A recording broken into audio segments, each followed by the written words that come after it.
और ये नमाज रमजान मुबारक के नतीजे में हुआ करता है। बादहू दरूद सलाम का नजराना पेश हो नबी अकरम जनाब मोहम्मद रसूलुल्लाह सल्लल्लाहु अलैहि वसल्लम पर कि जिनको अल्लाह रब्बुल आलमीन ने खातमुन नबी व मुरसलीन बनाकर और ये शरीयत लेकर के इस दुनिया के अंदर मबूस करवाया सल्लल्लाहु अलैहि वसल्लम। मैंने आपके सामने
फिर उसके बाद 6 दिन के रोजे शुरुआत के महीने में रख लिए।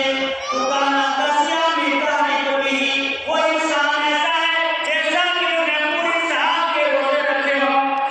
और ये हमारा ईद का जो पैगाम है, ईद का जो दिन है, ये हमें इस हिमायत की दावत देता है कि तमाम इंसान एक दूसरे के साथ मिलजुल कर रहें, मिलजुल कर रहें, प्यार मोहब्बत के साथ रहें। जैसा कि आज के वक्त में माशाअल्लाह यहाँ पर कितने सारे लोग हैं और सारे मिलकर के बैठे हुए हैं। और हमारा इस्लाम हमें यही तालीम देता है कि तमाम मुसलमान मिलकर के मोहब्बत के साथ, इत्तेफाक और इत्तेहाद के साथ रहें। और इसी तरह ने कुरान में एक अजीम एहसान भी बताया है कि हमारी बहुत बड़ी नेमत है तुम्हारे ऊपर।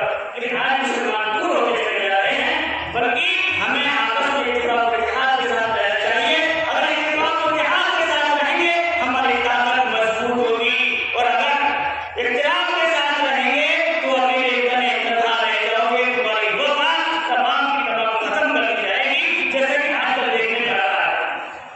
अब आखिर में ईद के मामले से ताल्लुक रखती बात कि ईद की जो मुबारकबाद आपस में की जाती है उसका सही तरीका क्या है नबी अकरम सल्लल्लाहु अलैहि वसल्लम से फरमाया, काना सहाबा नबी सल्लल्लाहु अलैहि वसल्लम इज़ा तक़ाव यौमल ईद यक़ूल वादुम लिबासिन तक़ब्बलल्लाहु मिन्ना व मिनका।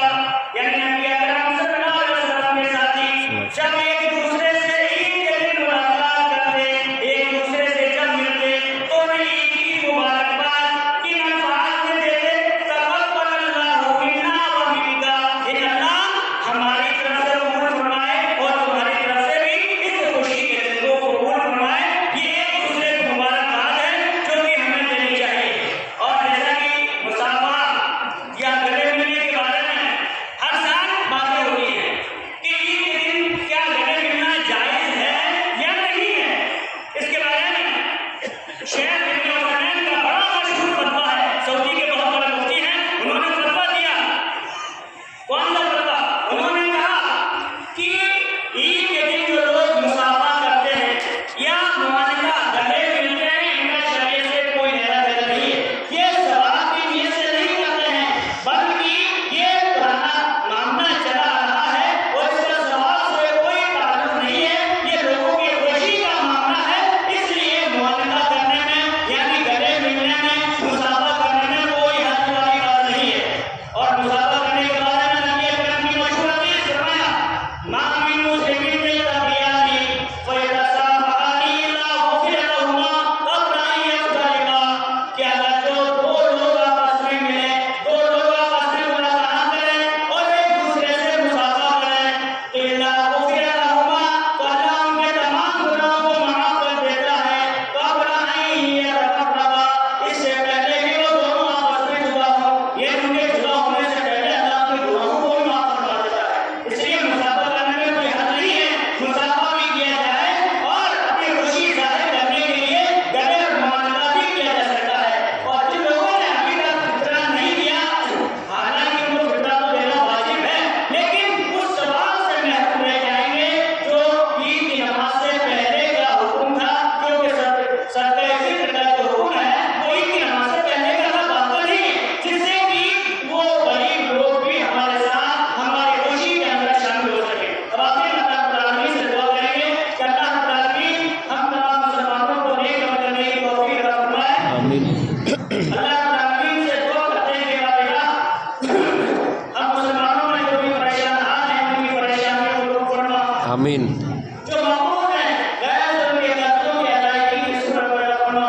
आमीन। या अल्लाह हम तमाम मुसलमानों को रहम और करम नाज़िल फरमा। आमीन। या अल्लाह हमारे इस देश के अंदर अमन और सुकून अता फरमा। आमीन। आपस में इत्तेफाक और इत्तेहाद पैदा फरमा। आमीन। आपस में भाईचारा पैदा फरमा। आमीन। या अल्लाह चारों तरफ सुकून की लहर दौड़ा दे।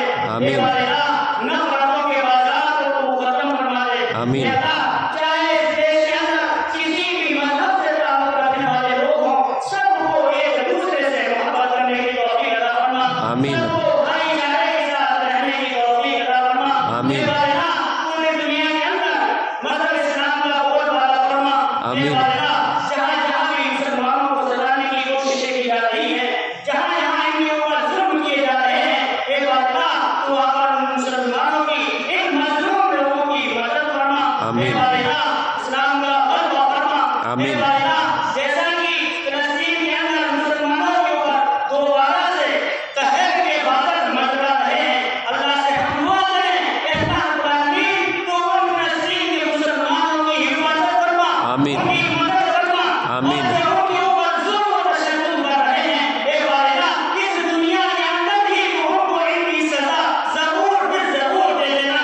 आखिरत में इनके लिए अल्लाह ने बहुत बड़ी सजा मुकर्रर कर रखी है। अल्लाह से दुआ करें, एक बार हम मुसलमानों के ऊपर जो भी परेशानियां हैं, तो हमारी उन तमाम परेशानियों को दूर करना। आमीन। जो मुसलमान मकरूर हैं, गैर उनके इलाजों की अदायगी की सूरत पैदा करना। आमीन। जो मुसलमान बीमार हैं, उन्हें शिफाए कामिला आजिल अता फरमा। आमीन। और जो मुसलमान इस दुनिया से जा चुके हैं, एक बार मुसलमानों की मग़फ़िरत के फैसले करना। आमीन। आमीन या रब्बल आलमीन। वाखिर दअवाना अल्हम्दुलिल्लाहि रब्बिल आलमीन व मा अलैना इल्ला अल बलाग। अस्सलामु अलैकुम व रहमतुल्लाहि व बरकातुहू। वालेकुम सलाम व रहमतुल्लाह।